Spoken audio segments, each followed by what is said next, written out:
So class 8, today we are going to start nature of matter. তো সেটা শুরু করার আগে আমি তোমাদের সবাইকে বলি, আশা করি যে তোমরা ভালো আছো, শরীর তোমাদের ভালো আছে, তোমরা সব সেফটি মেজার্স অবশ্যই ফলো করবে। হাত ধোয়া, স্যানিটাইজার, কাউরির সঙ্গে বেশি বাইরে না যাওয়া, ইনফ্যাক্ট না যাওয়াই ভালো একদমই, মাস্ক পরে থাকা। ওকে, so let's start the nature of matter. Now physical and chemical properties of matter বুঝবার আগে একটু মনে করিয়ে দিই ম্যাটার কাকে বলে। Matter is anything which has mass and volume. মনে পড়ছে? এখানেও লেখা আছে, দেখো, what is matter? Matter is something which has mass and volume. এটা আমরা আগে পড়েছি। এইবার এইখানে তোমাদের কয়েকটা সাবস্টেন্স দেওয়া আছে, তাদেরকে তোমাদের গ্রুপ করতে হবে, কোনটা সলিড, কোনটা লিকুইড, কোনটা গ্যাস। কারণ আমরা জানি matter has 3 states, isn't it? Solid, liquid and gas. তো সেটাই আমাদের এখানে দেখতে হবে। তো আমি করে রেখেছি, অনেকে ছোট করে লেখা আছে বলে আমি আবার বলি। মার্কারি লিকুইড, গোল্ড মানে সোনা সলিড, অক্সিজেন একটা গ্যাস, আইস বরফ অবশ্যই সলিড, ওয়াটার লিকুইড, নাইট্রোজেন একটা গ্যাস, কার্বন ডাইঅক্সাইড একটা gas, silver solid, copper solid, granite মানে যেটা পেন্সিলের এই যে মুখটা দেখতে পাচ্ছ এটা গ্রেনাইটের তৈরি, নিপটা সলিড, গ্লিসারিন লিকুইড যেটা গায়ে মাখো, গ্লিসারিন লিকুইড, ব্লু ভিট্রিয়ল হচ্ছে কপারের একটা salt, so it's solid, sulphur হচ্ছে একটা সলিড, ফসফাইন হচ্ছে একটা গ্যাস PH3, হ্যাঁ, ক্লোরিন হচ্ছে গ্যাস, ব্রোমিন হচ্ছে লিকুইড, এগুলো সব রুম টেম্পারেচার অর্থাৎ সাধারণ উষ্ণতায়, হাইড্রোজেন সালফাইড একটা গ্যাস, আয়োডিন হচ্ছে একটা solid, Vax solid, nickel solid, kerosene liquid, benzene liquid, spirit liquid, ammonia হচ্ছে একটা গ্যাস আর ভীষণ উগ্র একটা গন্ধ থাকে, পটাশিয়াম পারম্যাঙ্গনেট একটা সলিড মানে একটা পাউডার ধরতে পারো, পটাশিয়াম ডাইক্রোমেটও একটা সলিড, ন্যাফথালিন তোমরা বাড়িতে ইউজ করে থাকো সলিড, ক্যাম্ফার সলিড, পেট্রোল হচ্ছে একটা লিকুইড, হাইড্রোজেন গ্যাস, কুইকলাইম মানে হচ্ছে CaO অর্থাৎ ক্যালসিয়াম অক্সাইড, সেটা সলিড, অ্যামোনিয়াম ক্লোরাইড একটা সলিড, সোডিয়াম হচ্ছে সলিড, ক্লোরোফর্ম কিন্তু লিকুইড, হ্যাঁ, নর্মাল টেম্পারেচারে, লাইমস্টোন হচ্ছে আবার একটা সলিড। তো এইখানে ছকটা ভীষণই ছোট, এখানে এটা ফিল করা যাবে না, খাতায় করবে এটা। সাবস্টেন্স, কালার, অর্ডার, প্রত্যেকের কিন্তু যে কালার আর অর্ডার থাকে তা থাকে না, কালারটা থাকে। মার্কারি যেমন কালার হচ্ছে ভীষণ শাইনি সিলভার কালার, অর্ডার কোনো নেই। গোল্ডের কালার একদম ইয়েলোইশ, অক্সিজেনের কালার বা অর্ডার দুটো কিছুই আমরা দেখতে পাই না। আইস কালার হচ্ছে ট্রান্সপারেন্ট হোয়াইট, ওয়াটারেরও কোনো কালার নেই। নাইট্রোজেন, জেনারেলি নাইট্রোজেনের কোনো কালার নেই। এটা কি করে বুঝতে পারো তো? কারণ আমরা জানি এয়ারে কিন্তু সবই আছে, অক্সিজেন, নাইট্রোজেন, এদের কি তুমি দেখতে পাও? কোনো কালার দেখতে পাও না। সো আমরা এই জায়গাটুকু না আমরা খুব একটা ডিল করবো না, বিকজ তোমাকে অনেক সার্চ করতে হবে। আমার না হয় জানা, ক্যাম্ফার, ন্যাফথালিন এগুলো না হয় তোমরা দেখেছো, কিন্তু বাকি জিনিস তো তোমরা দেখো নি, সুতরাং এদের কালার বা অর্ডার তোমাদের জানবার কথা না। তো আমরা যেটা বললাম, কালার অর্ডার আমরা প্রত্যেকের জানি না, আমি জাস্ট তোমাদের মানে তোমরা ইনফ্যাক্ট জানো না, তাই তোমাদের জাস্ট একটু একটু বলে দিই। ব্লু ভিট্রিয়ল যেমন নীল রঙের একটা পাউডার হয়, গ্লিসারিনের কোনো গন্ধ বা কালার থাকে না, সেটা আমরা প্রত্যেকে জানি। ব্রোমিন কালার ব্রাউনিশ হয়, হাইড্রোজেন সালফাইডের ভীষণ উৎকট একটা পচা ডিমের মতন গন্ধ হয়, আয়োডিনের কালার হয় রেডিশ, ওয়াক্সের কোনো কালার হয় না, হোয়াইটিশ আমরা বলতে পারি, কেরোসিনের একটা বিদগুটে গন্ধ হয়, বেনজিনেরও তো একটা স্মেল থাকে, স্পিরিটেরও স্মেল থাকে, অ্যামোনিয়া ভীষণ পাঞ্জেন্ট অর্থাৎ মানে নাকে লাগবা ঝাঁঝালো একটা গন্ধ থাকে, পটাশিয়াম পারম্যাঙ্গনেটের খুব সুন্দর কালার হয়, পটাশিয়াম ডাইক্রোমেটেরও খুব সুন্দর কালার হয়। I don't know, I'm not sure about potassium dichromate, I will see and tell you, I will show you, in fact, wait, I will show you, okay? Naphthalene তোমরা দেখেছো, white in colour, ক্যাম্ফারও তাই, both have smell. পেট্রোলের একটা গন্ধ থাকে যেটা আমরা পাই গাড়িতে চাপলে, হাইড্রোজেনের কোনো স্মেল হয় না। কুইক লাইম সাদা রঙের হয়, অ্যামোনিয়াম ক্লোরাইডও মনে হয় সাদা, সোডিয়াম কালারটা ইটস নট ইম্পর্টেন্ট বিকজ সোডিয়ামকে দেখা এবং রাখা দুটোই ভীষণ কঠিন। ক্লোরোফর্মের ভীষণ ঝাঁঝালো গন্ধ হয়, আগেকার যুগে লোককে অজ্ঞান করার জন্য ক্লোরোফর্ম ইউজ হতো, এখন আর ইউজ হয় না। লাইমস্টোন সাদা, একটু পাউডারি টাইপ বোধহয় দেখতে হয়। So I will show you obviously the colours of potassium permanganate, sorry, let me focus,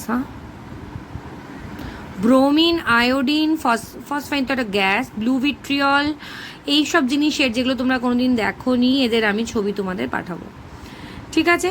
তো আমরা চলে আসি এক্সপেরিমেন্টটাতে। এখানে একটা এক্সপেরিমেন্ট দেওয়া আছে যেটা আমরা আগে হিটে কোনো সময় করেছিলাম, যে বরফকে গলানো হচ্ছে এবং গ্র্যাজুয়ালি ওকে আমরা বয়েল করব, এই বরফটাকে গলিয়ে we are going to boil it. So কী দেখা যাচ্ছে বলো তো, বরফ যতক্ষণ গলবে যতক্ষণ বরফ গলবে তার টেম্পারেচার 0 ডিগ্রি থাকছে। যেমনি সম্পূর্ণ বরফ গলে গেল তার টেম্পারেচার ক্রমশ রাইজ করতে থাকে, এবং রাইজ করার পর যদি তুমি একে হিট করতে লাগো তাহলে বয়েল করতে শুরু করবে, দিয়ে ভ্যাপার ফর্ম হবে। যতক্ষণ না গোটা ওয়াটারটা বয়েল হয়ে যায়, ভ্যাপারে ফর্ম করে যায়, ততক্ষণ এই টেম্পারেচার আবার 100 ডিগ্রি থাকবে। তার মানে কি বুঝলাম, whenever, এটা আমরা আগে পড়েছি, whenever there is a change of state, whenever there is a change of state, that means melting or boiling, at that time temperature remains fixed or constant. Okay, and this boiling point is fixed for a certain material at a certain temperature and pressure. Okay, now at a given pressure pure solids have definite melting points and pure liquids have a definite boiling point, a very important point. Okay, এখানে কয়েকটা দেওয়া আছে, learn করার দরকার নেই। দেখো melting point দেখলে আমরা বুঝতে পারি কে কত সহজে মেল্ট করবে। যার টেম্পারেচার যত বেশি সে অনেক কষ্টে তাকে মেল্ট করাতে হয়, তাই না?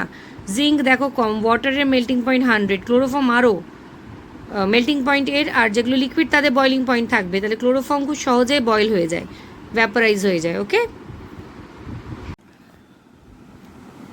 Does a solid always produce a liquid upon heating? Let us perform an experiment. মানে আমরা তো এতক্ষণ দেখছিলাম কি যে সলিড লিকুইডে কনভার্ট হচ্ছিল, but this is not always possible. Sometimes what happens you know, যে যখন আমরা লিকুইডটাকে সলিডটাকে হিট করি দেন ইট ডাজ নট, ওটা লিকুইডে কনভার্ট হয় না, ওটা গ্যাসে কনভার্ট হয়।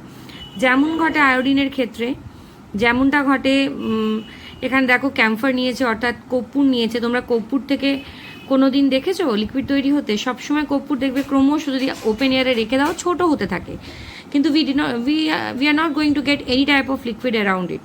কেন? কারণ ওটা লিকুইডে কনভার্টই হচ্ছে না, ওটা ডিরেক্ট কিসে যাচ্ছে? ভ্যাপারে যাচ্ছে। সো এবার আমরা কয়েকটা জিনিস এখানে ফিল করব। Solid has definite shape, yes or no? Yes. Has definite volume, yes. Can flow, no. Change in volume on heating at fixed pressure, significant. Effect of heating at constant pressure, হ্যাঁ heating করলে change in ভলিউমও হয়। Change of effect of heating at constant pressure কি লিকুইডে convert হতে পারে। Effect of cooling at constant pressure, cooling হলে সে কন্ট্রাক্ট করতে পারে। এরকমভাবে লিকুইড আর গ্যাসের ক্ষেত্রেও কিন্তু আমরা আগে পড়েছি। So in our surroundings we have many solids, liquids and gaseous substances. All the solids do not have the same properties. Similarly, different liquids and gases also have different properties. তার মানে বিভিন্ন solid, liquid, gas তাদের আলাদা আলাদা properties থাকে। Each substance has some special properties by which it can be distinguished from others. প্রত্যেকটা বস্তুর একটা নির্দিষ্ট প্রপার্টি থাকে যার জন্য তুমি তাকে অন্যদের থেকে আলাদা করতে পারো। দুটো ক্যাটাগরি থাকে, ফিজিক্যাল প্রপার্টি আর কেমিক্যাল প্রপার্টি। ফিজিক্যাল প্রপার্টি কি কি? সাম প্রপার্টিজ অফ আ সাবস্টেন্স, কয়েকটা প্রপার্টি থাকে সাবস্টেন্সের, যেমন ফিজিক্যাল স্টেট, রং, গন্ধ, touching, melting point, boiling point, magnetism, solubility. এইগুলো দেখলে পরে তুমি তার সম্বন্ধে কিছুটা, বা তার দেখতে সে কেমন হবে, এক্সটার্নাল অ্যাপিয়ারেন্স মানে বাইরে থেকে দেখতে কেমন, এই সম্বন্ধে তুমি কিছুটা আইডিয়া পাবে। But which can not inform us about the internal molecular structure. কিন্তু এই জিনিসগুলো জানতে পারলে সে ভিতর থেকে কেমন, তার মলিকুলগুলো কেমন সাজানো, তাগুলো জানা যায় না। এই সব প্রপার্টিজ যেগুলো শুধু বাইরের ক্যারেক্টারকে ডিফাইন করে তাদের বলা হয় ফিজিক্যাল প্রপার্টিজ। তো এই প্রপার্টিগুলো দেখে তুমি কোনোদিন ডিসাইড করতে পারবে না যে এই সাবস্টেন্সটা অন্য কোনো সাবস্টেন্সের সঙ্গে রিয়্যাক্ট করবে কি করবে না। So these are the physical properties. Chemical properties, the properties of a substance which decide its tendency and power to react with other substances are called its chemical properties. So আমরা কখন বলি কোনো বডির chemical properties? যখন যে ক্যারেক্টারগুলো decide করে যে সে অন্য কোনো সাবস্টেন্সের সঙ্গে কীভাবে রিয়্যাক্ট করবে, বিক্রিয়া করবে, then that properties are known as chemical properties. Those properties are known as, যেমন on electrolysis water gives hydrogen oxygen, তাহলে এটা হচ্ছে তার কেমিক্যাল প্রপার্টি।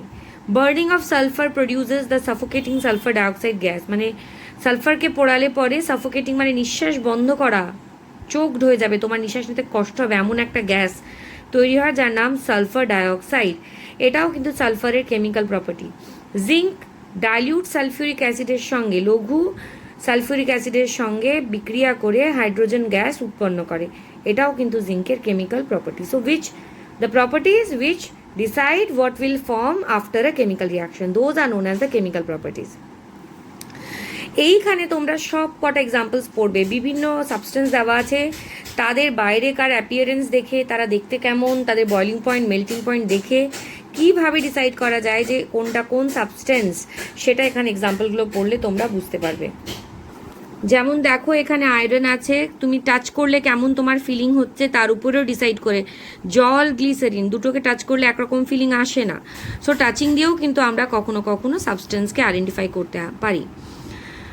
এবার যেমন দেখো ন্যাপথলিন আর ক্যাম্ফারের গুঁড়ো দিলে স্মেল করেও তুমি বুঝতে পারবে দুটো আলাদা। কেরোসিন, পেট্রোল, সর্ষের তেল, নারকেল তেল, এগুলোকেও তুমি কিন্তু স্মেল করে বুঝতে পারবে দে আর ডিফারেন্ট। অ্যামোনিয়া, হাইড্রোজেন সালফাইড দুটোই গ্যাস, কিন্তু তাদের যে স্মেল আলাদা। অ্যামোনিয়া ঝাঁঝালো আর হাইড্রোজেন সালফাইড হচ্ছে পচা ডিমের মতন গন্ধ। সো ফিজিক্যাল প্রপার্টির মধ্যে কিন্তু গন্ধটাও ম্যাটার করে। As shown in the above figure, take the same amount of water in 2 glasses. Put 1 spoonful of sugar in a glass A. কি একটাতে 1 চামচ চিনি দিয়েছো, and same amount of chalk dust in glass B. বিতে তুমি চকের powder দিয়েছো। কি দেখবে, দুটোকে যদি চামচ দিয়ে ঘুরিয়ে দাও কি হবে, গুলবে? চিনিটা গুলে যাবে, কিন্তু আমাদের চকের গুঁড়ো কিন্তু গুলবে না। Perform the same experiment with sugar and naphthalene, common salt and camphor. Blue vitriol, sulphur powder তোমাদের কাছে নেই, করার দরকার নেই।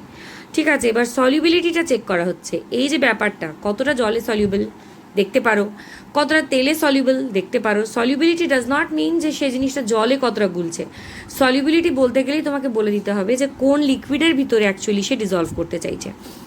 সুগার ওয়াটারে সলিউবল, কেরোসিনে সলিউবল কিনা, পেট্রোলে সলিউবল কিনা, কার্বন ডাইসালফাইড একটা লিকুইড তাতে সলিউবল কিনা, এই ক্যারেক্টারগুলো কিন্তু ভালো করে পড়তে হবে। হ্যাঁ, so sulphur, name a salt বা substance which is soluble only in carbon disulfide. So you will write sulfur. Okay. Name a substance which is not soluble in kerosene but soluble in water. What is that? Blue white vitriol. Name a thing which is soluble in water, kerosene, petrol, carbon disulfide. What is this? Camphor. Okay. In this way we can ask questions. বিভিন্ন substance বিভিন্ন লিকুইডসে গিয়ে বিভিন্ন রকমভাবে কিন্তু মানে গুলতে পারে, soluble হতে পারে। এছাড়াও আরও কয়েকটা প্রপার্টি থাকে, যেমন ম্যাগনেট দ্বারা কোনো সাবস্টেন্স অ্যাট্রাক্ট হচ্ছে কি হচ্ছে না। হ্যাঁ, ম্যাগনেট দিয়ে তুমি এক্সপেরিমেন্ট করতে পারো, নিকেল, সিলভার, জিঙ্ক, অ্যালুমিনিয়াম দিয়ে, দেখবে কোনটা অ্যাট্রাক্ট হচ্ছে কোনটা হচ্ছে না। এটা আমি তোমাদের না, দেখো আমি আবছা জানি নিকেলটা কিন্তু অ্যাট্রাক্ট হয়, সিলভার, জিঙ্ক, অ্যালুমিনিয়ামের অ্যাট্রাক্ট হয় না। কোবাল্ট আবার হয়। তো এই যে জিনিসগুলো, এটা কিন্তু আমাদেরকে এক্সপেরিমেন্ট করে দেখার আমাদের কোনো উপায় নেই বাড়িতে। We don't have things. অ্যালুমিনিয়ামের জিনিস আছে, কড়াই থাকে বাড়িতে অ্যালুমিনিয়ামের, সিলভারও আছে, চাঁদিও আছে, করে দেখতে পারো। সো নিকেল, কোবাল্ট কিন্তু magnetic, but they are also not strongly magnetic. Okay, now here you can see, by this time you know that each pure substance, solid substance has a specific melting point. প্রত্যেকের একটা নির্দিষ্ট melting point থাকে, আর লিকুইডের একটা specific boiling point থাকে। আমাদের কাছে 4টে container আছে, A, B, C, D। Container মানে পাত্র। A আর B তাদের সলিড, তাদের মধ্যে সলিড আছে, আর C আর D এর মধ্যে লিকুইড আছে। A আর B এর মেল্টিং পয়েন্ট হচ্ছে 659 ডিগ্রি সেলসিয়াস একটাতে, একটাতে 1063 ডিগ্রি সেলসিয়াস। এইবার what are the substances present in A and B? Take the help of the melting point and boiling point table given above. তো above মানে ওরা 55 পেজের টেবিলটার কথা বলছে। এইখানে আরেকবার আমরা যাই, কি কি বলেছে দেখি একটু। A বলেছে 659, see here 659 car melting point? Aluminium. তাহলে A তে হচ্ছে অ্যালুমিনিয়াম, আর 1063 কার ছিল মেল্টিং পয়েন্ট? গোল্ডের। তাই না? এই চার্ট থেকে 55 পেজের চার্ট থেকে বুঝতে পারছি। তাহলে এতে আছে অ্যালুমিনিয়াম, বিতে আছে গোল্ড। আর লিকুইডের ক্ষেত্রে ওরা বলে দিয়েছে সিএ যে লিকুইডটা আছে তার boiling point 78.3। So what is it? Ethyl alcohol. আর 56 ডিগ্রি সেলসিয়াস হচ্ছে ডিতে। কোন লিকুইডটা আছে 56? মানে অ্যাসিটোন। একটা জিনিস এখানে আমি তোমাদের বলে দিই, যেটা মেল্টিং বা বয়লিং পয়েন্ট বলেছে, হতেই পারে যে একদম এক্স্যাক্টলি আমার ওটা এলো না, তো তার মানে কি সেটা ওই লিকুইডটা না বা ওই সলিডটা না, তা কিন্তু নয়। অনেক ক্ষেত্রে দেখা যায় ইমপিউরিটিস থাকার কারণে বা প্রেশার টেম্পারেচার একটু আলাদা হওয়ার কারণে মেল্টিং পয়েন্ট বা বয়লিং পয়েন্টগুলো চেঞ্জ হয়ে যায়। ঠিক আছে, তো কাছাকাছি ভ্যালু এলেই আমরা বলে দিই যে হ্যাঁ এটা ওই লিকুইড বা ওই সলিড। এইবার নেক্সট দিন আমরা যেটা পড়বো that will be identification of substances by their chemical properties, but then also I will request you to just get a reading of this portion till, তোমরা এটা পড়বে কিছুটা নিজেরাই বুঝতে পারবে। তোমরা পেজ 63 অবধি চেষ্টা করবে জাস্ট রিডিং দেওয়ার। আমরা কিন্তু আবার এই জিনিসগুলো পড়বো এবং আমি তোমাদের বোঝাবো, and I will send you some of the foot notes, যেমন আমি প্রত্যেকবার পাঠাই about chemical properties, physical properties, difference between them. Okay, and read the chapter, একদম লাইন বাই লাইন প্রত্যেকটা যে জায়গা পড়বে এই চ্যাপ্টারে, and hope to meet you soon. Okay, stay safe all of you. So this is sulfur, which is yellow in color. Next comes blue vitriol, as you can see it's blue. Next is the bromine, এটা হচ্ছে iodine. This is also potassium permanganate, ভীষণ গুঁড়ো অবস্থায় রয়েছে, colour বোঝা যাচ্ছে না বলে আবার দেখাচ্ছি, দেখো potassium permanganate. আর নেক্সট হচ্ছে potassium dichromate, it's very good in color, isn't it? Orange. এগুলো হচ্ছে ফিজিক্যাল প্রপার্টিজ অফ ম্যাটার। দেখো স্টপ করে দেখবে, প্রপার্টিজ অফ ম্যাটার আমি তোমাদের গ্রুপেও পাঠিয়েছি, and the difference between them. Okay, you will write these in your copy.